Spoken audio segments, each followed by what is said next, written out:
好，这里是萌姜女手账。最近播出的《浮屠缘》大家都看了吗？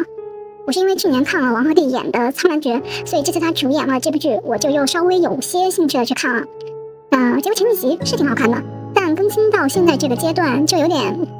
说不上来，角色感觉有点用力过猛的感觉吧。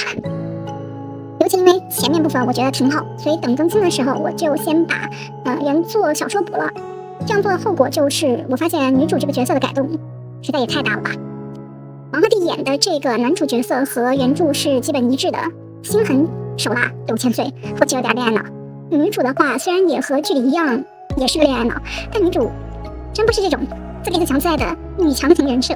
感觉编剧有点太想赶目前的潮流了，结果自立自强自爱高智商和他这个恋爱脑表现有点逻辑不自洽了。而且这个剧走的是轻喜剧风格，虽然这也是最近小说改编国产剧的主流，但是怎么说呢，也不是不行，但是就是吧，也不是不行。